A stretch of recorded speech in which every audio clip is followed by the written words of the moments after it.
বিশাল বড় প্যান্ডেল, বিশাল স্টেজ, রাত্রিবেলা। আমি কেবল স্টেজে এসেছি, দ্বিতীয় বক্তা কোনো রকম কথা বলেছেন। তারপরে বলা হলো যে আপনারা অনুমতি নেন নাই কেন? একটাই অপরাধ যে আপনারা অনুমতি নেন নাই কেন, এজন্য মাহফিলে আজকে চলবে না, খুব তাড়াতাড়ি বন্ধ করতে হবে। খুব অনুরোধ করে 20 মিনিট টাইম ওনাদের কাছ থেকে নেওয়া হলো। কেমন জানি মনে হচ্ছিল স্বাধীন এই বাংলাদেশের মাহফিলগুলার ওনাদের হাতের ইশারায় চলবে এবং হাতের ইশারায় বন্ধ হবে। আমার বন্ধুগণ, এই মাহফিলটা যদি 5ই আগস্টের আগের মাহফিল হতো, ওয়াল্লাহি আল্লাহর কসম দিয়ে বলি, এমন কোন মাহফিল ছিল না যে মাহফিলে বক্তার আইডি কার্ড 1 মাস আগে জমা দিতে হতো না। কোন দলের বক্তা, কোন জাতের বক্তা, এটা আগে দেখা হবে। অনেক মাহফিলে 5,000, 10,000, 20,000 টাকা অনেক আল্লাহর বান্দার পকেটে গোপনেও গুজে দেওয়া লাগছে। তারপরেও বক্তারা নিরাপদ ছিল না। স্টেজের পারে এসে একেবারে আমাদের পাশে চেয়ার নেয়া কিরামান কাতিবিনের মতো বসে থাকতো। দলের বিরুদ্ধে, নেতার বিরুদ্ধে, চরিত্রের বিরুদ্ধে কোনো কথা বললেই সাথে সাথে কাউন্টার দিয়ে বক্তার কাছ থেকে মাইকটা কেড়ে নিয়ে কুত্তা বিড়ালের মতো অপমান করে স্টেজ থেকে নামানো হতো। জোরে কোন ঠিক কিনা? সেই আল্লাহর বান্দাগুলো কোথায়? আমরা তাদেরকে খুঁজি বারবার যে আজকে যদি আপনি সাহস থাকে আছেন, এই একই দারুন নূর আল আরাবিয়ার মাহফিল বন্ধ করেন, বক্তার কাছ থেকে মাইকটা কেড়ে নেন, সাহস থাকলে বাপের বেটা হলে সামনে আসেন, এই তৌহিদি জনতা কোন সুতা পিটা করে তাদের সাইজ করে ছেড়ে দেবে। ঠিক কিনা বলেন? আমার বন্ধুগণ, এজন্য প্রশংসার আওয়াজ আসতে করলে হবে না, একটু আওয়াজ দিয়ে বলতে হবে। সকলে বলুন আলহামদুলিল্লাহ, রব্বানা লাকাল হামদ হামদান কাসীরান তাইয়িবান মুবারাকান ফীহি। আমার বন্ধুগণ, আমরা প্রশংসা করলাম কার? খুশি হলেন কে? বেজার কে হলেন? কে একবার বলেন? শয়তান। বর্তমানে বাংলাদেশে একটা অপারেশন চলতেছে, ডেভিল হান্ট। আপনারা অনেকে জানেন না, ডেভিল হান্ট নামে একটা অপারেশন চলতেছে বাংলাদেশে। ডেভিল মানে শয়তান আর হান্ট মানে ধরো। তার মানে বাংলায় অর্থ হলো শয়তান ধরা। কি ধরা? এখন আসলে তো আমরা সব মানুষ, কিন্তু শয়তান ধরবো কোথায়? কোথায় শয়তান পাবো? আমার বন্ধুগণ, আসলে 1,500 বছর আগে আল্লাহ রাব্বুল আলামিন বলেছেন শয়তান এক প্রকার না, 2 প্রকার। একটা হলো জিন শয়তান, আর একটা কি? মানুষ শয়তান। এখন জিন শয়তানগুলো সামনে রমজান মাস আসতেছে, আল্লাহ শিকল দিয়ে বেঁধে ফেলবে, ওরা আর কোনো রকম নড়াচড়া করতে পারবে না। কিন্তু মানুষ শয়তান যেগুলো আছে এগুলা তো ছাড়া থাকবে। ঠিক কিনা কম? জিন শয়তান তাড়াতে গেলে আপনি যখন আয়াতুল কুরসি পড়বেন, ফু দেবেন, তো ওই এমনি দৌড় দিবর, কান দেখা যাবে না। গোটা কোরআন শরীফ সব পড়ে যদি ফু মারা হয়, মানুষ শয়তান তাড়ানো যাবে না। এগুলো তাড়ানো যাবে না, তবে এগুলো চেনা যাবে। এজন্য আমি কমিটিকে বলবো, ডেভিল হান্ট যেমন অপারেশন করতেছে, আপনারাও তাকায় দেখেন যে মুসলমানের সন্তান কোনগুলা রাস্তাঘাটে বাজারে তাফালিং করতেছে, ওগুলো অবশ্যই ধরা দরকার। ওগুলো শয়তানের চাচাতো ভাই, খালাতো ভাই, মামাতো ভাই ছাড়া কিছু না। জোরে কোন ঠিক কিনা? আর কোনো মেয়েরা যদি অবৈধভাবে এইভাবে ঘুরে বেড়া, ওগুলোরও ধরে নিয়ে আসেন, এক জায়গায় একটা নির্দিষ্ট স্থানে পৌঁছায় দেন। ওগুলো হলো ইবলিশ, শয়তানের চাচাতো বোন, খালাতো বোন, মামাতো বোন। ঠিক কিনা কোন? এজন্য আমার বন্ধুগণ, আমরা শয়তানকে খুশি করতে চাই না। কাকে খুশি করতে চাই? আল্লাহকে খুশি করতে চাই। আর একটা বার বলেন আলহামদুলিল্লাহ।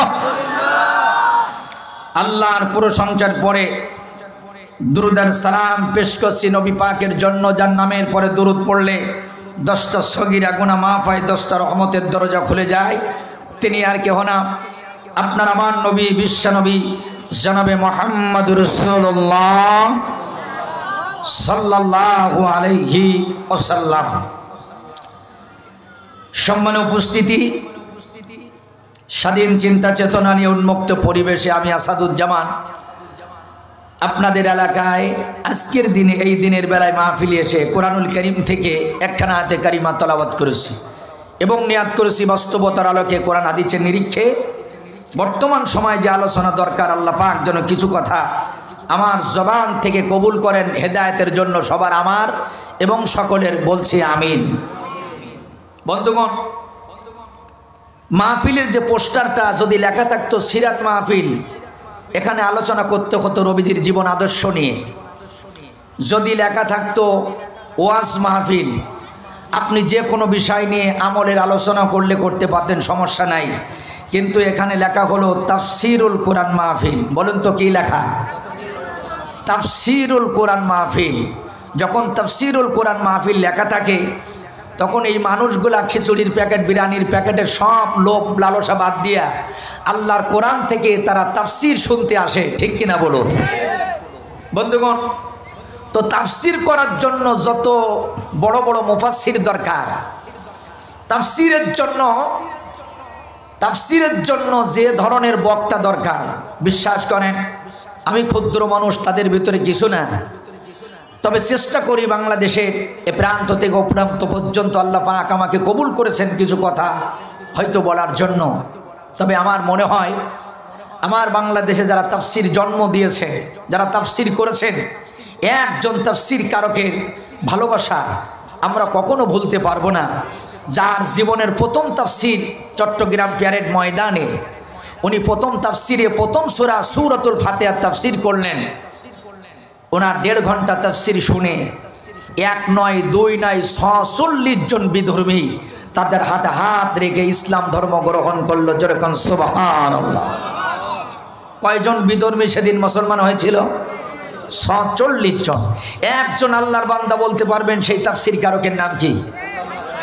কিংবদন্তি আল্লামা মরহুম দেলাওয়ার হুসাইন সাইদি। এটা কেউ কি অস্বীকার করতে পারবে? হ্যাঁ, এক শ্রেণীর লোক পারবে। ও রাজাকার, সন্ত্রাস, এরপরে মানে অনেক কথা, যেটাই মানুষ তো দূরের কথা, ইবলিশ শয়তানও কখনো বিশ্বাস করবে না। আমার বন্ধুগণ, আমি এজন্য বলতেছি যে বাংলাদেশের সব বক্তাদের তাফসির শুনবেন, বিশ্বের বড় বড় বক্তাদের তাফসির শুনবেন। কিংবদন্তি আল্লামা দেলাওয়ার হুসাইন সাইদির তাফসির যদি আমরা মনোযোগ দিয়ে শুনি, 12 বছর আগের তাফসির, আপনার মনে হবে যে গতকালকে এক একটা তাজা তাজা মেসেজ উনি আমাদের দিয়ে যাচ্ছে। কথা বলুন ঠিক কিনা? যেমন ওনার একটি কথা আমরা ভুলতে পারি না। আল্লামা সাইদি বলেছিলেন, অত্যাচার, জুলুম আর নির্যাতন এগুলো বন্ধ করো। ক্ষমতার চাকা ঘুরতে থাকে, স্থায়ীভাবে সবার কাছে থাকে না। সময় একদিন আসতে পারে, এমন একটা সময় হতে পারে পালানোর জন্য ইঁদুরের গর্ত খুঁজে পাবে না। সত্য তাই। সারা জীবন যারা পদ্মার বিরুদ্ধে, বড়কার বিরুদ্ধে কথা বলতো, আজকে পালানোর জন্য বইয়ের বড় কাছে নিজে পড়া শুরু করেছে। কথা বলেন। দাড়ির বিরুদ্ধে যারা কথা বলেছে, আজকে অনেকে দাড়ি রাখা শুরু করে দিয়েছে, আর কাটে না। সারা জীবন যারা বলতো 2-1টা মোল্লা ধর, সকাল বিকাল নাস্তা কর, এখন তাহাজ্জুদের নামাজ পড়ে কয় আল্লাহ ক্ষমতা যদি দাও মোল্লাদের কাছে দাও, তা না হলে পিঠ বাঁচবে না। ঠিক কিনা বলেন আমার বন্ধুগণ?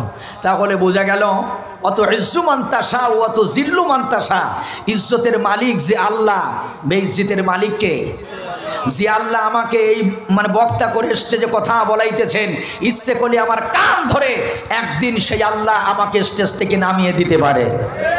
5ই আগস্টের আগে যিনি ছিলেন বাংলাদেশের রাজা, 10 মিনিটের ব্যবধানে সে হলো বাংলাদেশের সবচেয়ে বড় বোঝা। কথা বলেন, কথা বলেন।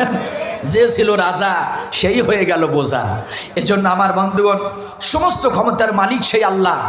এজন্য আসুন আমরা মহাবিশ্বের মহাবিশ্বয় সেই মহাগ্রন্থ আল কোরআনুল কারীম থেকে কিছু কথা শুনবো। বলুন ইনশাআল্লাহ। আপনারা বলেন, আমরা কিন্তু তাফসীর শুরু করতেছি। কোরআনুল কারীমের ভিতরে একজন নবীর নামে একটি সূরাও আছে, এই নবীর ঘটনাও আছে পূর্ণাঙ্গ, যার চেহারাটা দেখে মিশরের মেয়েরা আপেল কাটতে পারে নাই, হাতের আঙ্গুল কেটে ফেলেছিল। বলুন তো সেই নবীর নাম কি? একটু হজরত লাগান। হজরতে ইউসুফ আলাইহিস সালাতু ওয়াস সালামের যার চেহারা এত ভালো যে মেয়েরা আপেল না কেটে আঙ্গুল কেটেছে, চেহারা কি খারাপ না? বলো, কত ভালো চিন্তা করেন। তো হজরতে আয়েশা সিদ্দিকা রাদিয়াল্লাহু তাআলা আনহা সেই মেয়েদেরকে বলেছিলেন, শোনো, তোমরা যারা আঙ্গুল কেটেছিলে, আপেল কাটতে পারো নাই, ওইখানে যদি ইউসুফ নবী না থেকে আমার স্বামী আখেরি জামানার নবী জনাবে মুহাম্মদুর রাসূলুল্লাহ সাল্লাল্লাহু আলাইহি ওয়াসাল্লাম থাকতো আঙ্গুল না বরং কলিজাটা কেটে ফেলতে। সুবহানাল্লাহ বলবেন না? তাহলে বোঝা গেল ইউসুফ নবীর চেহারা দেখে যারা আঙ্গুল কেটেছে, নবীর চেহারা দেখলে কলিজা কেটে ফেলতো। তাহলে ইউসুফ নবীর চেয়ে আপনার আমার নবীর চেহারাটা কি ভালো না খারাপ? চিন্তা করেন কত ভালো। আরেকটা বর্ণনায় আসছে হযরতে জাবের রাদিয়াল্লাহু আনহু বলেছিলেন, পূর্ণিমা চাঁদ আর নবীজির চেহারা নিয়ে আমি তুলনা করে এক সময় চাঁদ হেরে গেছে, আমি নবীর চেহারাটাকে এক নম্বরে প্রাধান্য দিয়ে বললাম যে আসমানের চাঁদের চেয়ে নবীজির চেহারাটা বেশি সুন্দর। জোরে কোন সুবহান। মুসলমান বন্ধুরা আমার, সেই সুন্দর নবী হানচাম স্মার্ট সুন্দর চেহারাওয়ালা নবী বসে আছেন। হযরতে আবু বকর সিদ্দিক রাদিয়াল্লাহু তাআলা আনহু নবীজির কাছে জিজ্ঞাসা করেছিলেন, ইয়া রাসূলুল্লাহ, সেই সুন্দর চেহারাটা তো আর দেখা যায় না, আপনার চুল পাকা দাড়ি পাকা কেমন যেন বৃদ্ধ বৃদ্ধ মানুষের মতো লাগে, কারণটা তো বুঝি নাই। নবীজি সেদিন বলেছিলেন, আবু বকর আসলে আমি বৃদ্ধ এমনি হই নাই, এই কোরআনের 5টা সূরা আমার অল্প বয়সে বৃদ্ধ বানাই ফেলেছে। একবার জোরে বলা যাবে কি আল্লাহু আকবার? কয়টা সূরার কথা বললেন? 5টা। নবীজি বললেন, আবু বকর 5খানা সূরা আমার টেনশনে ফালায়া অল্প বয়সে চুল দাড়ি পাকায় আমার বৃদ্ধ করেছিল।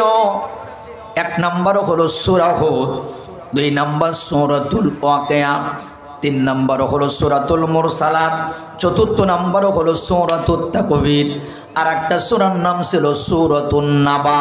কটা হলো? এই 5খানা সূরা আমার টেনশনে চুল দাড়ি পাকায় ফেলেছে। আমার মুসলমান ভাইয়েরা, যে সূরা নাবা নবীজির চুল দাড়ি পাকায় দিল, সেই নাবা দিয়া প্রায় সময় ফজরের নামাজ পড়ি, আমাদের কোনো দিন টেনশন হয় না। যে সূরা হুদ নবীজির বৃদ্ধ বানায় দিল, এই সূরা আমরা রমজান মাসে খতম করি, আমাদের কোনো দিন টেনশন হয় না। সেই ওয়াকিয়া, সেই মুরসালাত, সেই তাকবীর আমরা তো জীবনে পড়লাম, হাফেজ হলাম, সিনার মধ্যে রাখলাম, আমাদের কোনো দিন টেনশন হলো না। আর আল্লাহর নবীর টেনশনে অল্প বয়সে চুল দাড়ি পেকে গেল। আপনারা বলেন তো নিশ্চয়ই এই সূরার ভিতরে কিছু আছে না? না, জোরে বলেন আছে না? সব বর্ণনা করতে গেলে তো সময় আমার বন্ধু একবারে শেষ হয়ে যাবে। আসুন আমরা 2-1টা কথা শুনি যে সূরাগুলোর ভিতর থেকে আমার বন্ধুগণ। যেমন ধরুন সূরাতুল নাবা, এর ভিতরে আল্লাহ রাব্বুল আলামিন একটি আয়াতে বলেছেন, ইন্না জাহান্নামা কানাত মিরসাদা, জাহান্নামটাকে আল্লাহ গোপন ফাঁদ বলেছেন। কি ফাঁদ? কথা বলেন, কথা বলেন। গোপন ফাঁদ। এ কি কোনো মোল্লা নাম দিয়েছেন? আল্লাহ। আল্লাহ। আমার ভাইজান, দুনিয়াতে কত গোপন ফাঁদ আছে। মাছ ধরার গোপন ফাঁদ, পশু পাখি ধরার গোপন ফাঁদ, জীবজন্তু ধরার গোপন ফাঁদ, আবার মানুষ ধরার একটা গোপন ফাঁদ আছে। নাম কি? আয়না ঘর। জোরে বলেন। মানুষ ধরার এক গোপন ফাঁদ আছে, নাম হলো আয়না ঘর। দেখা গেল সেই আয়না ঘর থেকে মানুষেরা বের হতে পেরেছে, পাখিগুলো বের হয়, জীবজন্তুগুলো বের হয়। কিন্তু আপনারা বলেন তো আল্লাহর গোপন ফাঁদ জাহান্নাম থেকে কি বের হওয়া যাবে? কারণ জাহান্নামটা কি দিয়ে সাজানো? আগুন। আগুন দিয়ে সাজানো, সাধারণ আগুন নয়। 3000 বছর জ্বালানো। কয় হাজার? আল্লাহ রাব্বুল আলামিন ফেরেশতাদেরকে বললেন জাহান্নামের আগুনকে জ্বালাও। 1000 বছর জ্বালানো হলো। আল্লাহ পাক বলেন আর 1000 বছর জ্বালাও। আর 1000 জ্বালানো হলো। দ্বিতীয় 1000 জ্বালানোর পরে আগুনের রং হলো দুধের মতো সাদা। প্রথম 1000 জ্বালানোর পরে আগুনের রং হলো লাল টকটকা। আর 1000 বছর জ্বালানো হলো। 3000 বছর জ্বালানোর পরে জাহান্নামের আগুনের রংটা হলো আমাবস্যার মতো কালো। তাহলে আপনারা বলেন তো আল্লাহর গোপন ফাঁদ, আল্লাহ যেটাকে গোপন ফাঁদ বলেছে, ওই গোপন ফাঁদের আগুনের রংটা কেমন হবে? আমাবস্যার মতো কালো। 1 কিলোমিটার থেকে কারো ঘরে যদি আগুন লাগে দেখা যায়, কিন্তু জাহান্নামের আগুন যদি কালো হয় ওটা কি দেখা যাবে? না। নবীজি হাদিসের মধ্যে বলেছেন, আমার সাহাবীরা শুনে নাও, দুনিয়াতে যে আগুন তোমরা দেখেছো জাহান্নামের 70 ভাগের 1 ভাগ। কত ভাগ? যে আগুনটা বাংলা বাজারকে একবারে শেষ করে ফেলেছে, নিউ মার্কেটটাকে একবারে ছাই করে দিয়েছে। যে আগুনে আমেরিকার ক্যালিফোর্নিয়ায় এমন কোনো দমকল বাহিনী নাই যে সেটা নেভাতে পারতেছে। সেই আগুন জাহান্নামের আগুনের কত ভাগের এক ভাগ? 70 ভাগের এক ভাগ। এবার আপনারা বলবেন হুজুর এই আগুন কারা ভোগ করবে? আল্লাহ রাব্বুল আলামিন ডেকে বললেন লা ইয়াযুকুনা ফিহা বারদাও ওয়ালা শারাবা ইল্লা হামিমা ওয়া গাসসাকা। আল্লাহু আকবার। তাদেরকে ঠান্ডা বাতাস দেওয়া হবে না, ঠান্ডা বাতাস থাকবে না তাদের জন্য। আমার লা ইয়াযুকুনা ফিহা বারদাও ওয়ালা শারাবা, কোনো বাতাস থাকবে না, পানি থাকবে না। সেখানে থাকবে কি? ইল্লা হামিমা ওয়া গাসসাকা, ফুটন্ত গরম পানি, পুষ রক্ত, এগুলা তাদের খেতে দেওয়া হবে। কেন? কারণ দুনিয়াতে বহুত খাইছো, আল্লাহ যেটাকে হালাল করেছিল সেটাও খাইছো, আবার যেটাকে আল্লাহ হারাম করেছিল সেটাকেও খাইছো। কিছু মানুষ আছে যারা হালালটা খায়, হারামের কাছে যায় না। আর কিছু মানুষ আছে দেখবেন হালাল দেখে হারামের দিকে বেশি ছোটে। কথা বলুন ঠিক কিনা? কিছু মানুষ মসজিদ মাদ্রাসার বাজেট খাইছে, কারোর বয়স্ক ভাতার টাকা খাইছে, বিধবা ভাতার টাকা খাইছে, করোনার সময় চাউলের বস্তা খাইছে, তেলের বোতলগুলো তার ঘরের তলায় রেখে যে কিছুদিন পরে রমজান মাসে খাবে। কথা কোন ঠিক কিনা? তারপরে দেখেন কবরস্থানের বাজেট সেটাও খাইছে। আল্লাহর বান্দা বাথরুমের বাজেটটাও ছাড়ে না। কিসের বাজেট? বাথরুমের একটা বাজেট আছে, সেটাও আল্লাহর বান্দা খেয়ে ফেলেছে। সামনের কাতারে নামাজ পড়ে, নিজের জান্নাতি দাবি করে, আবার বাথরুমের বাজেটও খায়। আমার মুসলমান ভাইরা, এদের এখন মনে পড়ে না কখন খাইছে। আমরা একটু মাঝে মাঝে মনে করে দেই, দুনিয়াতে এমন খাওয়া তুমি খাইছো, শয়তানের গোলামি করে, শয়তানের দাসত্ব করে, শয়তানের রাজত্ব কায়েম করে। সালমান এফ রহমানের দিকে তাকাও, এমন খাওয়া খাইছে যে এখন পালানোর সময় নিজের দাড়িগুলো পর্যন্ত কাটা লাগে। কত বড় দরবেশ!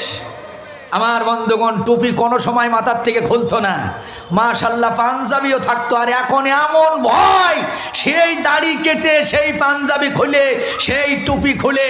আমার বন্ধুগণ, এখন যখন কোটে তোলা হয়, মানুষেরা রাগ করে দুই একজন কাজ ছাড়িয়ে দিয়ে ওর টাঙিয়ে ছিঁড়ে ফেলবো, না পারে বাড়ির থেকে পচা ডিমগুলো এনে ওদের মাথায় মারে। জয় বলেন কথা ঠিক কিনা? এক সময় যাদের ফুলের মালা দিয়ে সম্বর্ধনা দেওয়া হতো, এখন পচা ডিমগুলো মারা হয়। কেন?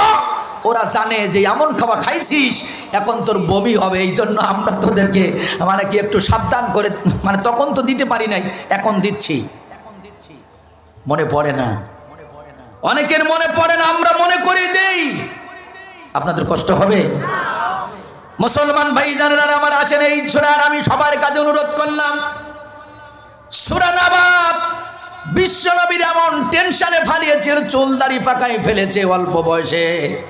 অনুরোধ করলাম এই সূরা 40 নম্বর আয়াতে কারিমা পড়ার জন্য। কত নম্বর পড়া লাগবে? 40 নম্বর আয়াতে কারিমাটা পড়বেন। আল্লাহ রাব্বুল আলামিন ডেকে বললেন, ইন্না আনযারনাকুম আযাবান করিবা ইয়াউমা ইয়ানযুরুল মার'উ মা কদ্দামাত ইয়াদাহু ওয়া ইয়াকুলুল কাফিরু ইয়া লাইতানি কুনতু তুরাবা। জোরে কোন আল্লাহু আকবার। আল্লাহ পাক বলে, তোমাদের নিকটবর্তী এটি আযাবের কথা স্মরণ করে দিলাম। এই দুটি হাতও কিয়ামতের ময়দানে আমাদের বিরুদ্ধে কথা বলবে, আমাদের কাছে থাকবে কিন্তু আমাদের হবে না, সব প্রকাশ করে দিবে।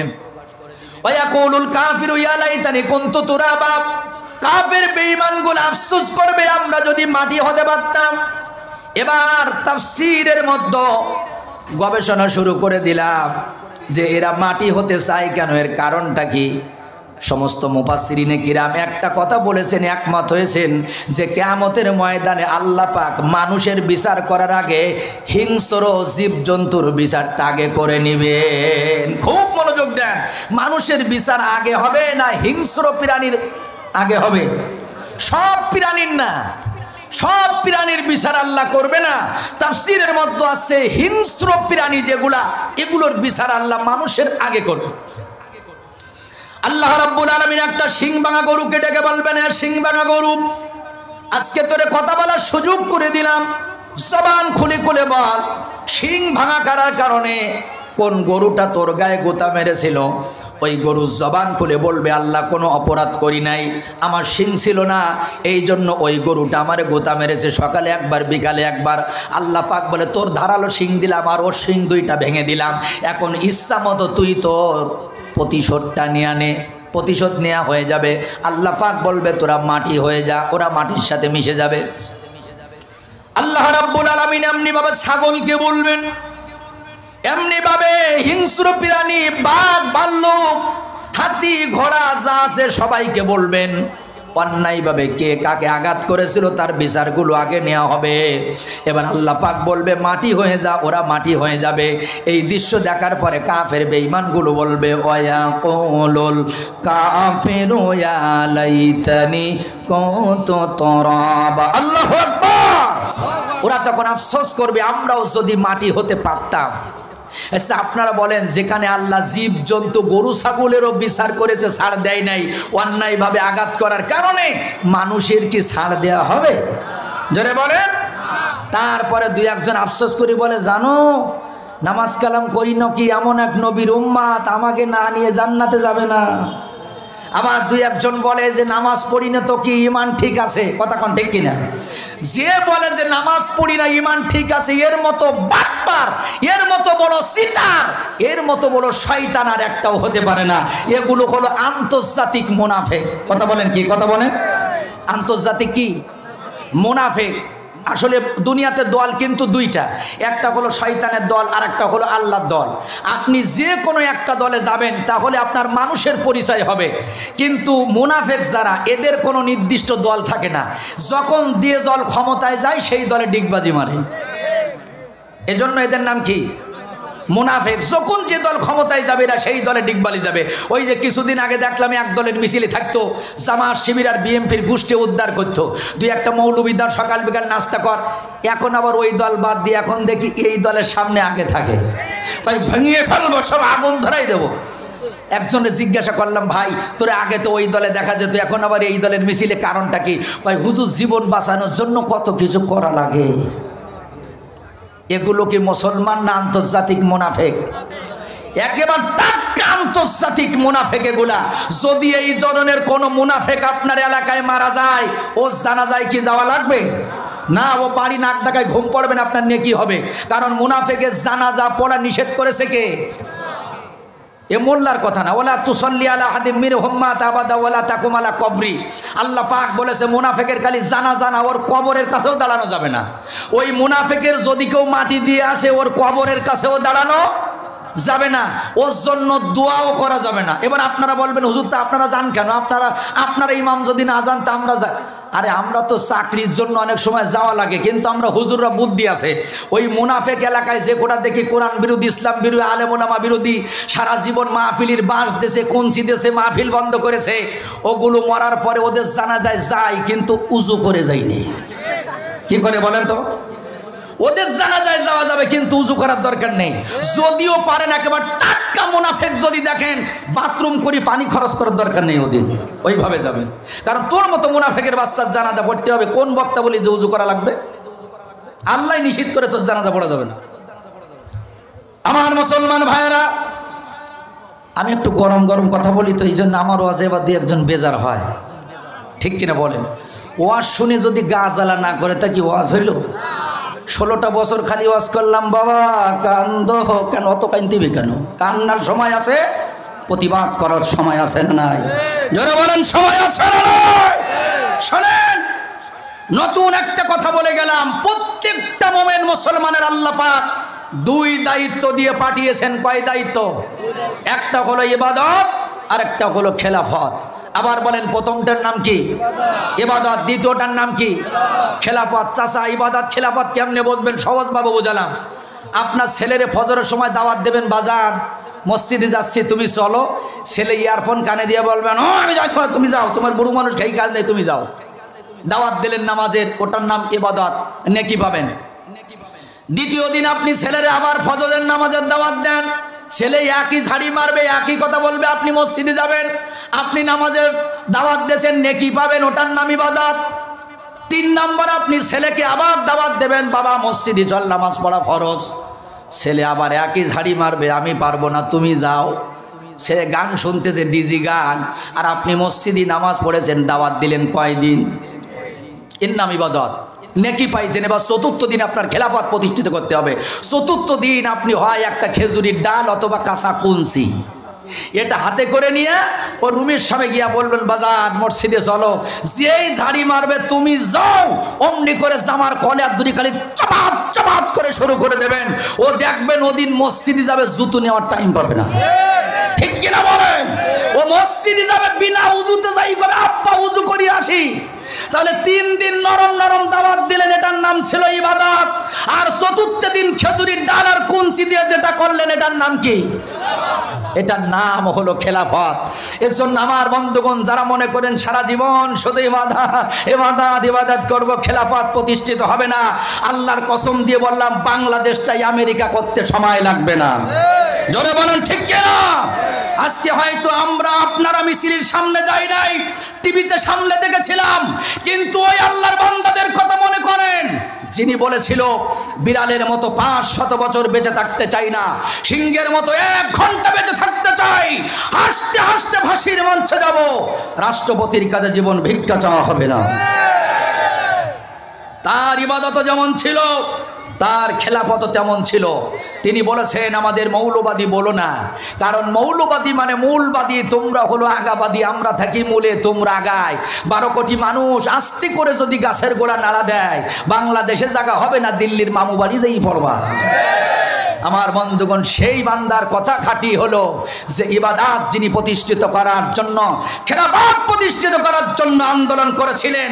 আমার বন্ধুগণ, আজকে সেই আল্লামা সাঈদীর উত্তরসূরি হয়ে এই চুপনগরবাসী আপনাদের প্রতিজ্ঞা করতে হবে, আর কোন নাস্তিক মমতাজকে আমরা সংসদের পবিত্র চেয়ারে যাইতে দেব না। ওই সংসদের পবিত্র চেয়ারে আমরা মিজানুর রহমান আজহারীকে দেখতে চাই। ওই সংসদের পবিত্র চেয়ারে আমরা আর কোন চোর ডাকাতদের দেখতে চাই না, আর কোন কাউয়া কাদের আর শাহরিয়ার কবিরকে দেখতে চাই না। ওই সংসদের চেয়ারে আমরা আল্লামা মামুনুল হক সাহেবকে দেখতে চাই, মুফতি আমির হামজার মতো মানুষকে দেখতে চাই। ঠিক কিনা বলেন? আমার বন্ধুগণ, শুধুমাত্র তাসবিহ নিয়া, টুপি নিয়া, জিকির নিয়া বসে থাকলে হবে না, আমাদেরও ময়দানে কাজ করতে হবে। মুসলমান বন্ধুরা আমার, যে কথা বলতেছিলাম, কিয়ামতের ময়দানে আল্লাহ পাক জীবজন্তুকেও ছাড়বেন না। তাহলে বলুন তো, আল্লাহ রাব্বুল আলামিন ১৫০০ বছর আগে আমাদের কি বলেছেন? ইন্নামাস সাবিলু আলাল্লাযিনা ইয়াজলিমুনান নাস। মানুষ হয়ে কেউ যদি মানুষের পরে জুলুম করো, কিয়ামতের ময়দানে আমি আল্লাহ বাদী হয়ে তোমাদের বিরুদ্ধে মামলা দেব। কার কথা? আল্লাহ পাকের কথা। মানুষ হয়ে যদি মানুষের পরে জুলুম করো, বন্ধুরারে আমার, খুব মনোযোগ দিয়ে কথাগুলো শুনবেন। জুলুম কিন্তু শুধু এক প্রকার না, বহু বছর এটা অনেক রকমের জুলুম হয়। আমার ভাইজান, সন্তানগুলো মা বাবার পরে জুলুম করে, মা বাবা সন্তানের পরে জুলুম করে, ইমাম অনেক সময় মুসল্লিদের উপরে জুলুম করে, মুসল্লিরা ইমামের পরে জুলুম করে। দেখা গেল নেতা জনগণের পরে জুলুম করে, জনগণ নেতার পরে জুলুম করে। আবার বর্ণনায় আসছে মানুষ হয়েও আল্লাহর সাথে জুলুম করে, আছে না নাই? ইন্না শিরকা লা যুলমুন আযীম। সব থেকে বড় জুলুম হলো শিরকি করা। কি করা? সব থেকে বড় জুলুম হলো শিরকি করা। তোমার বাপ রাস্তায় ভ্যান চালায়, মা লোকের বাড়ি কাজ করে, আর তুমি বড় পীরের মুরিদ, যেই ওরস আসে মুরগি আর ছাগল নিয়ে খালি হ্যাপ্প মারতে মারতে 8 রশি ধরে জান্নাতে যেতে চাও। আল্লাহ বলে 1 রশি, তুমি ধরে আসো 8 রশি। কথা বলে ঠিক কিনা? শোনেন, সবচেয়ে বড় পীর হলো তোমার মা, সবচেয়ে বড় পীর হলো তোমার বাবা। যদি খেদমত করতে হয়, আপন মা বাবার খেদমত করো।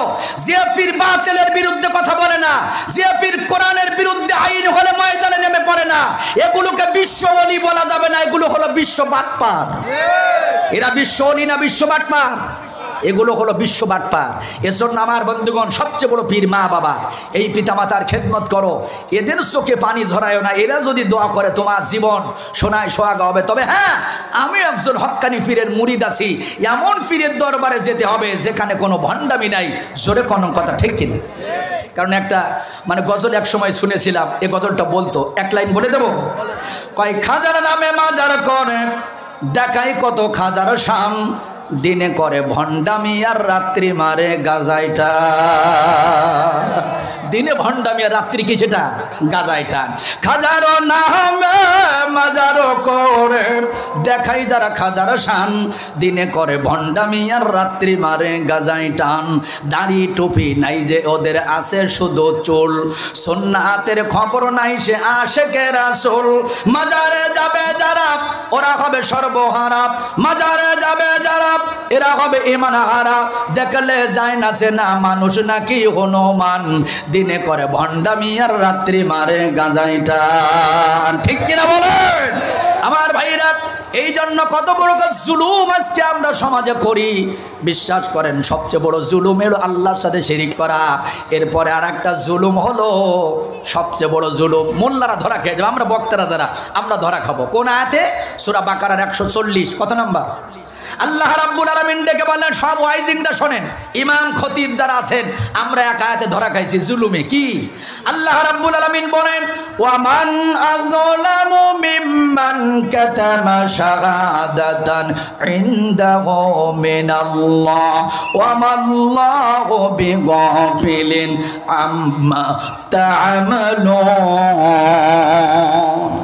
আল্লাহ পাক বলেছেন ওদের মতো বড় জালেম আর একটাও নাই, যারা বক্তা হলো, ইমাম হলো, খতিব হলো, অথচ সত্য সাক্ষীকে গোপন রেখে শুধু কিচ্ছা কাহিনী বলে গেল, সত্য কথা কোনোদিন প্রচার করলো না, গোপন রাখলো। ওমান আজলামু মিম্মান যুকিরা বিআয়াতি রাব্বি, আল্লাহ পাক বলে এরাই হলো সমাজের 1 নম্বরের বড় জালেম। কথা বলুন ঠিক কিনা? এজন্য আপনারা কোনো বক্তাকে জালেম বানাবেন না, কোনো ইমামকে দাওয়াত দিয়ে আপনারা জালেম বানাবেন না, কোনো খতিবকে জালেম বানাবেন না। ওই মসজিদের খতিব জুমার দিন জুলুমের বিরুদ্ধে কথা বলবে, জিনার বিরুদ্ধে কথা বলবে, সুদের বিরুদ্ধে কথা বলবে, ঘুষের বিরুদ্ধে কথা বলবে, আপনাকে সহ্য করতে হবে। কারণ আপনি কমিটি হয়েছেন সূরা তাওবার 18 নম্বর আয়াতে। কত নম্বর? 18 নম্বর আয়াত। এটা প্রতিষ্ঠিত কখন হবে?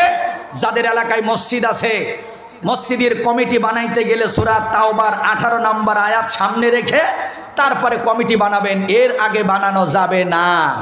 আর যদি এই আয়াতের আগে কেউ কমিটি করে ফেলেন, নতুন করে একটু নবায়ন করে নেবেন, তা না হলে সমস্যা আছে না নাই? আল্লাহ পাক বলেছেন, ইন্নামা ইয়ামুরু মাসাজিদাল্লাহ, আমার মসজিদের কমিটি কারা হবে? কারা হবে? হ্যাঁ, মান আমানা বিল্লাহি ওয়াল ইয়াউমিল আখির ওয়া আকামাস সালাতা ওয়া আতাজ যাকাতা, যার ভিতরে আল্লাহর ভয় আছে, আখিরাতের ভয় আছে, যিনি প্রকৃত নামাজি এবং যিনি যাকাত দেয়। আর 5 নাম্বার হলো ওয়ালা ইয়াখশা ইল্লাল্লাহ, আল্লাহর জমিনে একমাত্র আল্লাহকে ছাড়া কাউকে ভয় করে না, ওই ব্যক্তি ছাড়া কমিটির ভিতরে থাকতে পারবে না। এ কি মোল্লার কথা না আল্লাহর কথা? আপনি ইমাম সাহেব গুতুর দেখে হুজুর ওয়াজ করার দরকার নেই, কারণ ও নিজে সুদ করতো। হুজুর যদি সুদির ওয়াজ করে কয় হুজুরও করান, কারণ 1300 টাকা সুদ খায়। হুজুর যদি যে জুম্মায় জিনার ওয়াজ করে ওর গায়ে লাগে, পরে জুম্মা কয় হুজুর ওয়াজ করবেন না, কারণ ও হালাল স্ত্রী রেখে উত্তর পাড়ায় তাফালিং করে। এই জন্য এই জাতীয় ওয়াজ যখন ওর গায়ে লাগে, তখন দেখবেন হুজুরির কানে কানে ফুসফুস করে। ময়দানেও তাই কোনো মাহফিলে আমরা যখন যাই, আমাদের ওয়াজ শুনে যাদের গা জ্বালা করে, কানে আসি ভাই হুজুর রাজনীতি বন্ধ করে দেন। কথা বলুন ঠিক কিনা? এজন্য আমার বন্ধুগণ, আমাদেরকে এই প্রতিজ্ঞা করতে হবে, বাংলার জমিনে আর কোনোদিন কেউ যদি বলে যে কোরআনের মাহফিলের অনুমতি লাগবে, আমার মনে হয় 5ই আগস্টের মতো ওইটাকে বাংলাদেশ থেকে বিদায় করা লাগবে। যারা বলে ঠিক না, আল্লাহর জমিনে আল্লাহর কোরআনের কথা বলতে কোনো বাধা নাই। কষ্ট হবে? আর একটা সূরা, সূরাতুত তাকবীর। কোন সূরা? নবীজির চুল দাড়ি পাকাইছে, মনে আছে তো?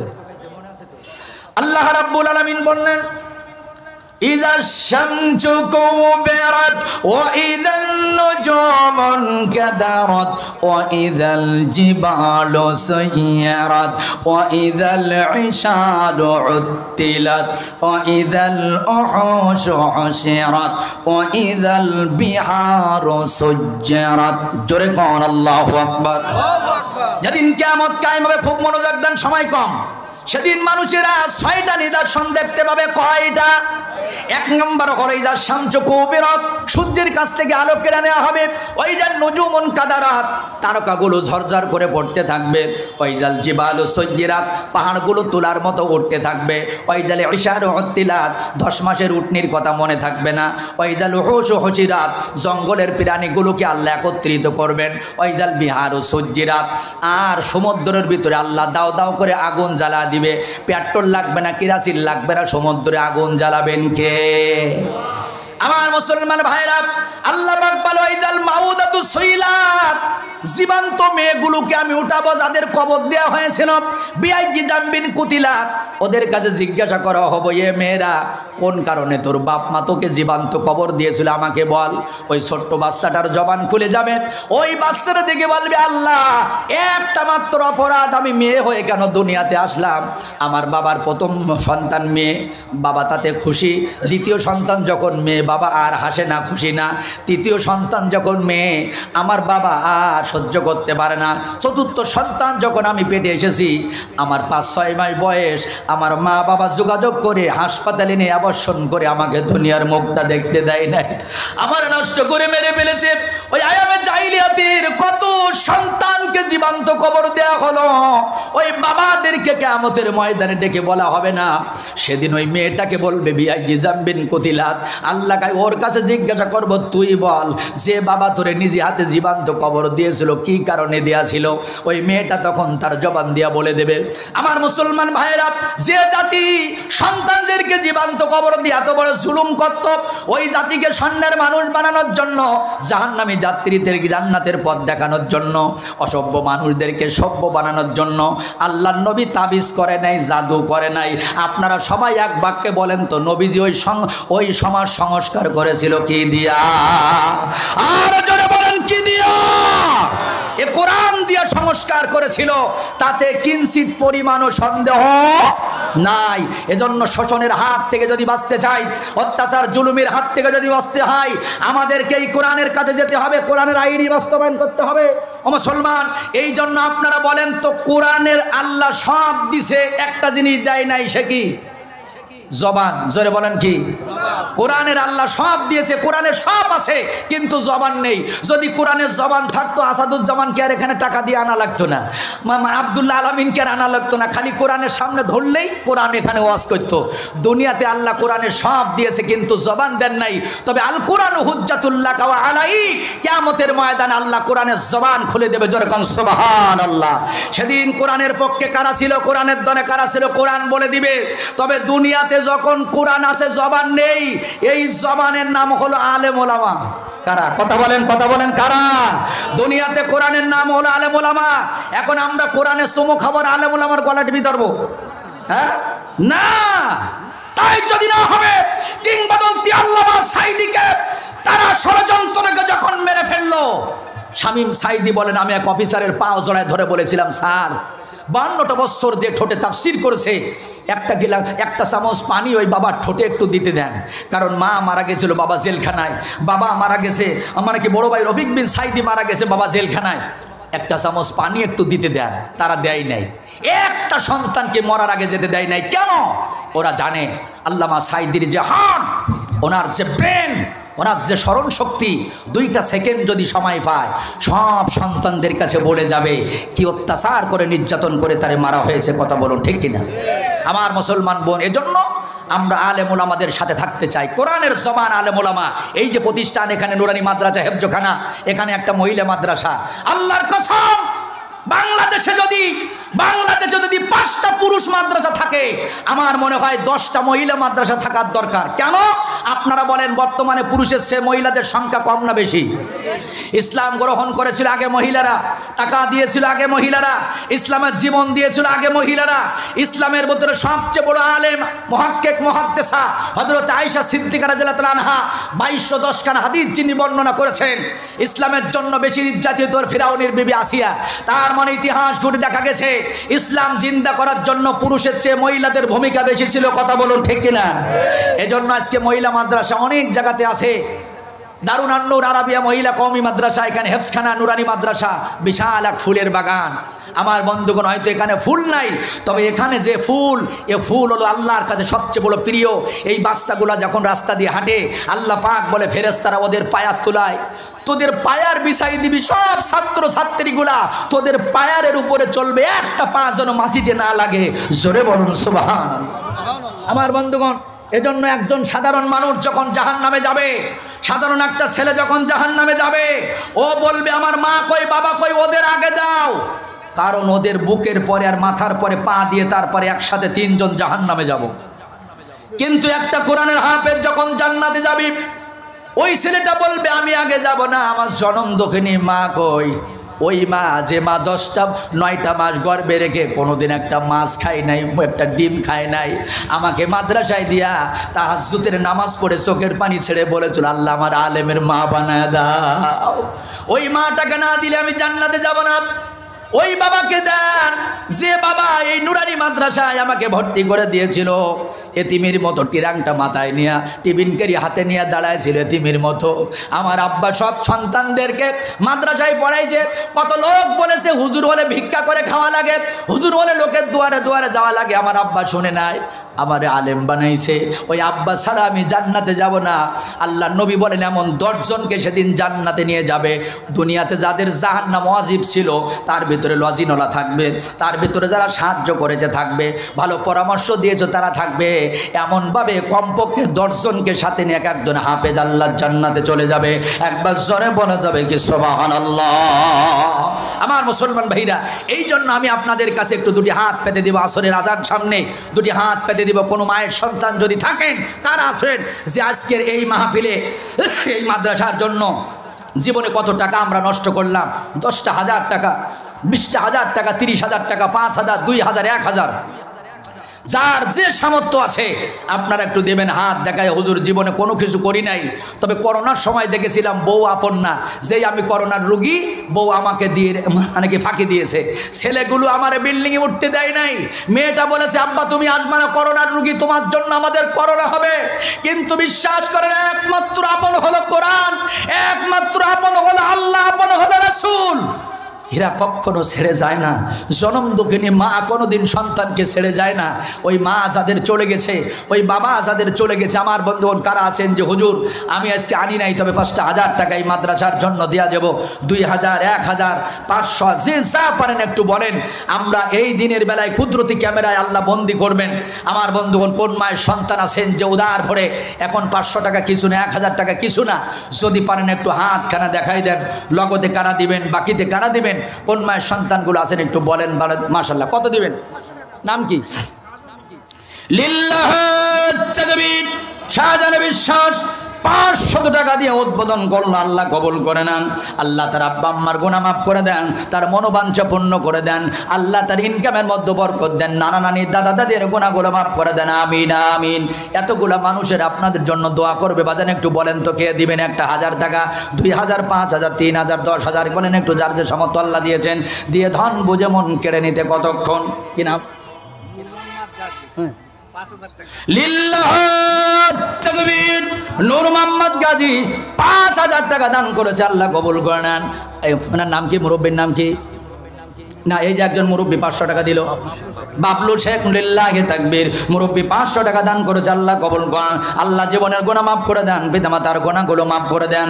নানা নানির কবরে আল্লাহ আযাব দিও না, দাদা দাদির কবরে আল্লাহ আযাব দিও না। মাশাআল্লাহ, মারহাবা। আমার ভাইজান একটু আসেন তাড়াতাড়ি। আব্দুল সালাম, লিল্লাহ তাকবীর। আব্দুল সালাম 2,000 টাকা দান করেছেন, আল্লাহ কবুল করেন। আল্লাহ জীবনের গুনাহ মাফ করেন, পিতামাতার গুনাহ মাফ করে দেন। আল্লাহ কোন মায়ের সন্তান জানি না, আব্দুল সালামের ইজ্জত আর সম্মানকে আল্লাহ আপনি আরো বাড়ায় দেন। মাশাআল্লাহ, মারহাবা। আমার ভাইজান একটু বলেন তো আর কোন মায়ের সন্তান আছেন 3,000, 2,000, 5,000 টাকা দেবেন? তবে সবাই বলতে পারবে না, অনেকের টাকা আছে মন নেই, অনেকের মন আছে টাকা নেই, অনেকের টাকাও আছে মনও আছে, এমন সংখ্যা মানুষ কম পাওয়া যাবে। বলেন একটু বাজান তাড়াতাড়ি বলেন হুজুর আমি আনি নাই। চায়ের টেবিলে এক মাসে আপনার কত টাকা খরচ হয় আপনি একটু মনে করেন। প্রত্যেকে যদি পারেন একটা 1000 টাকা আজকের একটু কোরআনের মাদ্রাসার জন্য বলে যান। আল্লাহু আকবার। যাদের ধান হচ্ছে সামনে ধান হবে, আপনি বলতে পারেন হুজুর ধান দেব যদি আল্লাহ দেয়, যদি দেয় দেবেন, না হলে দেওয়া লাগবে না। নাম বলেনি আল্লাহ রাখবেন। 1000 টাকা লিল্লাহ তাকবীর। আল্লাহ তারে কবুল করেন। কি নাম তোমার? আম্মুর জন্য। আম্মু আছে? হ্যাঁ আম্মু আছে। আম্মুর জন্য দোয়া চাইছে একটা ছেলে, আল্লাহ তার জেহেন শক্তি বেরেন শক্তি বাড়া হক্কানি আলেম বানায় দেন। তার আব্বারে আম্মুরে কবুল করে নেন। নানা নানি দাদা দাদির গুনাহ মাফ করে দেন। আমিন আমিন। মাশাআল্লাহ। বাজান একটু তাড়াতাড়ি বলেন আর কি আছেন? আর কোন ভাইজান দিবেন এই কোরআনের মাদ্রাসার জন্য? ইন্নাল্লাহা ইরবি সাদাকাতিকুম কামা তারবুনা সাকালাকুম। 1 টাকা দিবেন, আমার আল্লাহ পাক এইটাকে পালিয়া পুষিয়া পুষিয়া কিয়ামতের ময়দানে বড় করে দেখাবেন। বিশাল বড় নেকি যখন হবে ও নিজেও অস্বীকার করবে এটা আমার না। আল্লাহ পাক ডেকে তার হিসাব দেওয়া যাবে, অমুক মাদ্রাসায় অমুক দিন দান করেছিলি, তোর টাকাটা আমি আল্লাহ পালিয়া পুষিয়া পুড়িয়া তো বড় করেছি। আমার ভাইজান আর কে আছেন বলেন? জিবরাইল আলাইহিস সালাতু ওয়াস সালাম বলে ইয়া রাসূলুল্লাহ তামাম পৃথিবীতে যদি বৃষ্টি হয় কত ফোঁটা বৃষ্টি পড়লো আমি জিবরাইল গুনে দিতে পারি, কিন্তু যৌবন বয়সে কেউ যদি আল্লাহর ইবাদত করে, যৌবন বয়সে কেউ যদি আল্লাহর প্রিয় বান্দা হয়ে যায়, তার জীবনে কত কত নেকি দিবে আমি জিবরাইল গুনে বলতে পারবো না। কি নাম? লিল্লাহ তাকবীর। সাব্বির নামের একটা ছেলে 500 টাকা দান করলো, আল্লাহ কবুল করেন। আল্লাহ জীবনের গুনাহ মাফ করে দেন, পিতা মাতার গুনাহ, নানা নানি দাদাদের গুনাহ মাফ করে দেন। আমিন। নানা নানির কবরে আল্লাহ আযাব দিও না। নাম বলা লাগবে না। একজন ব্যক্তি 200 টাকা দান করলো, আল্লাহ কবুল করেন। আল্লাহ জীবনের গুনাহ মাফ করে দেন, পিতা মাতার গুনাহগুলোকে আল্লাহ আপনি মাফ করুন। আমিন আমিন। মাশাআল্লাহ। বাজান একটু তাড়াতাড়ি বলেন মন কার লাগিয়া তুমি কানদো দেবা রাতি। কি নাম? লিল্লাহ তাকবীর। রবিকুল ইসলাম ফল ব্যবসায়ী 1000 টাকা দান করেছে, আল্লাহ কবুল করেন। আল্লাহ জীবনের গুনাহ মাফ করে দেন, পিতা মাতার গুনাহগুলো মাফ করে দেন, নানা নানি দাদা দাদের গুনাহগুলোকে আল্লাহ আপনি মাফ করেন। আমিন আমিন। মাশাআল্লাহ মারহাবা। আর কোন ভাইজান আছেন একটু তাড়াতাড়ি কোন? একজন আলেম মানুষ 500 টাকা দিয়েছেন, আল্লাহ কি নাম? মাশাআল্লাহ। একটা ছেলে নাম আব্বুর জন্য দোয়া চেয়েছে, আল্লাহ আকবার। 500 টাকা দিয়া আল্লাহ তারা হক্কানি আলেম বানায় দেন, আল্লাহ জেন শক্তি বেরেন শক্তি বাড়ায় দেন, তারা আপনি সুস্থ দান করে দেন। ছেলেটা হাফেজ হতে চায়, আল্লাহ তার মনোবাঞ্ছা আল্লাহ আপনি পূর্ণ করে দেন। আর রব্বুল আলামিন এই কোরআনটা তার জন্য সহজ করে দেন, কোরআনের হাফেজ যেন সে হয়ে যায়। আল্লাহু আকবার। ছেলেটা বলে আমি যেন হাফেজ হতে পারি। আমার বান্দারা আপনারা কেন বসে আছেন? ওই হাফেজ হওয়ার জন্য এখানে অনেক কিছু দরকার, মাদ্রাসা দরকার, কারেন্ট বিল দরকার, এদের উজু করার পানি দরকার, ভালো একটা ঘর দরকার, কোরআন শরীফ দরকার, কত কিছু দরকার। এগুলা যদি আপনি আমি হাত বাড়াই সাহায্য না করি কেমন করে ছেলেদের আশা পূরণ হবে? মাশাআল্লাহ। আরেকজন ব্যক্তি 200 টাকা দান করলো, আল্লাহ কবুল করেন। আল্লাহ জীবনের গুনাহ মাফ করে দেন, পিতা মাতার গুনাহগুলোকে আল্লাহ মাফ করেন। আমিন আমিন। মাশাআল্লাহ। হ্যাঁ লাল বানু নামের। আচ্ছা এখানে মানে কমিটি একটু মহিলাদের প্যান্ডেলে ঢুকাই দেন, একটু ব্যাগ নিয়ে মহিলাদের প্যান্ডেলে চলে যাবে, যান একটু মহিলাদের প্যান্ডেলে পাঠাই দেন। আমার মা বোনদের কাছে আল্লাহ তুমি তৌফিক দাও কোরআন শেখার মতো, ফাতেমার নাই থাকি যেন সদা পদ্মা মতো, খাদিজার মতো দান শুনতাই করে যেন দান। আল্লাহ আমার মা বোনদের বাড়ায়া দাও সম্মান। মা বোনেরা ইসলামের জন্য প্রথমে তো আপনারা বেশি দান করেছেন, জীবন দিয়েছেন, ইলম শিক্ষা করেছেন, সব টাকা দিতে দিতে স্বামীর কাছে আল্লাহু আকবার সব ওটাই দিয়েছেন হযরতে খাদিজাতুল কুবরা রাদিয়াল্লাহু তাআলা আনহা। আপনার তার উত্তরসূরি হয়ে যান। আল্লাহ রাব্বুল আলামিন হযরতে খাদিজাকে আসমান থেকে জিবরাইলের মাধ্যমে সালাম পাঠাইছেন। আমার মা বোনেরা আপনারাও খাদিজার উত্তরসূরি হয়ে যান, খাদিজার ফটোকপি হয়ে যান। যদি পারেন আপনাদেরও আল্লাহ পাক যা দিয়েছেন, ছাগল পালন করে, হাঁস মুরগি পালন করে, 1000 টাকা 2000 টাকা এই কোরআনের মাদ্রাসার জন্য পাঠিয়ে দেন। অনেক ভাইরা এখনো যারা বসে আছেন জমিতে ধান হবে সামনে, আল্লাহ যদি দেয় আপনি বলতে পারেন হুজুর আমি একটা বস্তা ধান দিব অথবা 1 মণ ধান দিব। এমন কোনো মায়ের সন্তান যদি থাকেন একটু বলেন, তার জন্য দোয়া করি। আব্দুস সামাদ সর্দার লিল্লাহ তাকবীর। আব্দুস সামাদ সর্দার 500 টাকা দান করলো, আল্লাহ কবুল করেন। আল্লাহ জীবনের গুনাহ মাফ করেন, পিতা মাতার গুনাহগুলোকে আল্লাহ আপনি মাফ করে দেন। আমিন আমিন। কেমন করে ক্ষমা তুমি ফজর করো কাজা, এমনও তো হতে পারে তোমার জোহরে জানাজা, এমনও তো হতে পারে তোমার জোহরে জানাজা। ভাইজান একটু বলেন তাড়াতাড়ি কিনা। নাম গোপন থেকে একজন ব্যক্তি 500 টাকা দান করলো, আল্লাহ কবুল করেন। আল্লাহ তার জীবনের গুনাহ, পিতামাতার জীবনের গুনাহগুলোকে আল্লাহ আপনি মাফ করে দেন। আর সদাকত তারাদ্দুল বালা, বিপদ আপদ বালা মুসিবত সদকার মাধ্যমে আল্লাহ সব কিছু আবার ফেরত দিয়ে দেয়। জোরে কোন সুবহানাল্লাহ। আমার ভাইরা, আমাদের পরে যদি বিপদ আপদ মুসিবত পতিত হয়, বান্দা যদি ওই মুহূর্তে একটা দান করতে পারে, বান্দা যদি সদকা করতে পারে, নবীজি বলেন ওর বরকতে আল্লাহ পাক ওই বিপদ আপদ মুসিবতগুলো তার উপর থেকে উঠায় নেয়। এই জন্য সবসময় দান অব্যাহত রাখবেন, কোনো সময় বন্ধ করবেন না। না জানি কখন বিপদ এসে ধরে ফেলে, না জানি কখন আল্লাহু আকবার আমাদের উপরে মুসিবত এসে যায়। এই জন্য ভাইজান একটু বলুন তাড়াতাড়ি, আর কে দেবেন? কে দিবেন? জামাই শাশুড়ির জন্য দোয়া চাইছে আমার ফুফু। তাই মাশাআল্লাহ, হুজুরের ফুফু জামাই শাশুড়ির জন্য দোয়া চেয়েছেন। আল্লাহু আকবার। 1000 টাকা দিয়া লিল্লাহ তাকবীর। আল্লাহ শাশুড়ির জন্য দোয়া চায়। আল্লাহ যে উদ্দেশ্য নিয়ে দোয়া চেয়েছে কবুল করে নেন।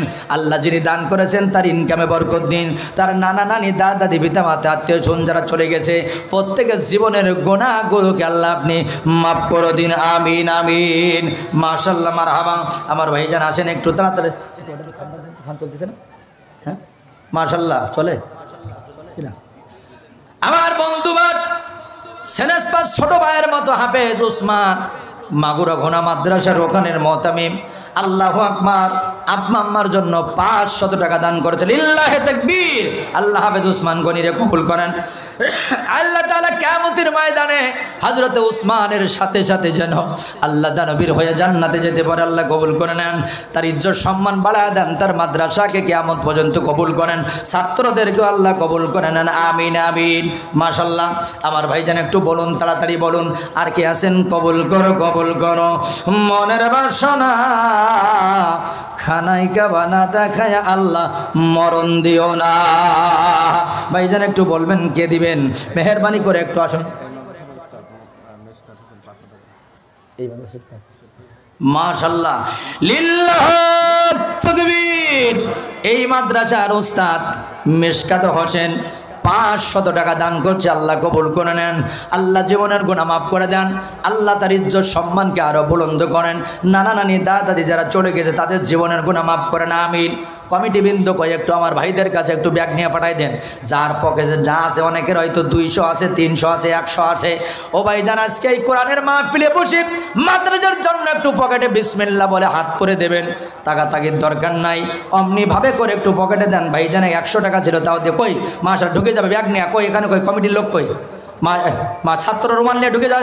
ছেলেরা কই ঢুকে যাও, ভিতরে ঢুকে যাও তাড়াতাড়ি, একটু ভিতরে ঢুকে যান। আমার ভাই যান, একটু মেহরবানি করে সকলে দেন। যার কাছে যা আছে এবারের উন্নয়ন, মাদ্রাসা ইমানের সংগ্রাম, মাদ্রাসা উন্নয়নের সংগ্রাম, যার কাছে যা আছে তাই নিয়ে ঝাঁপায় পড়তে হবে। কোনো রকম আগে পিছিয়ে তাকানোর দরকার নেই। পকেটে হাত দেন, রুমালের মধ্যে ঢোকাই দেন। 20টা টাকা ছিল দিলেন, 5 টাকার একটা কয়েল আছে তাও দিয়া দেন। আজকের কোরআনের মাদ্রাসার জন্য আমরা মনটা উদার করে সকলেই দেই। ভাইজান কেউ যেন বাদ না থাকে। 10-20 টাকা যার কাছে যা আছে একটু হাতে নেন, সকলে হাতে নেন।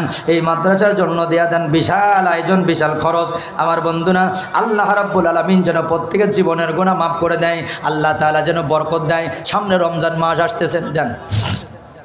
মাশাআল্লাহ, একজন ভাই 20টা টাকা দান করলো, আল্লাহ তারে কবুল করে নেন। আল্লাহ অসুস্থ মানুষ, তারপরও 20টা টাকা দান করলো। আল্লাহ তার আব্বা আম্মার গুনাহ, তার জীবনের গুনাহ মাফ করে দেন। হায়াতে তৈবা সিয়াতে করলে দান করেন। আমিন আমিন। মাশাআল্লাহ। বাজান একটু বলুন তো তাড়াতাড়ি বলুন কে দিবেন? নানা নানির কবরে আল্লাহ আহাজাব দিও না, ভাইজান একটু মেহরবানি করে স্টেজে আসেন। 1000 টাকা বলেন, 500 টাকা, 2000 টাকা, আল্লাহ পাক সবাইকে দেয় নাই। অর্থ সম্পদ আল্লাহ সবাইরে দেয় নাই। আল্লাহ কারোর কাছে কিছুদিন দিয়েছেন একটু মনটা পরীক্ষা করার জন্য। শুনে নেন, হঠাৎ করে এমন হতে পারে হাসপাতালে যেতে হবে, ওখানে পায়খানা প্রস্রাব টেস্ট করার জন্য হয়তো আমার 10,000 টাকা খরচ হয়ে যাবে।